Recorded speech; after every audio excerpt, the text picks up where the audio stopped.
If you're facing issue called your Discord update cannot be happen on your PC if you're trying to upload or update the Discord application present on your PC right now, so how you can solve it?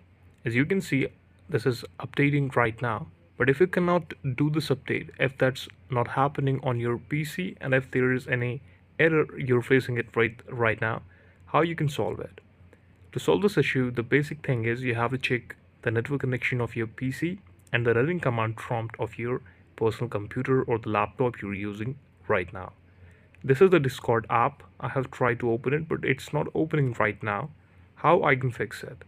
Firstly, you just have to close all the tabs for the application if you have opened them. If you have Discord open on the browser, you can also just close the website from here. Then the second thing you have to do is check the network connection of your uh, personal computer, that is Wi-Fi, airplane mode, and any other setting.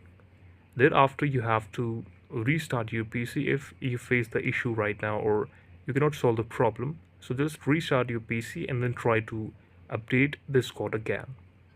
This is about the video. Thank you so much for watching it, and please subscribe to the channel for watching more updates like this.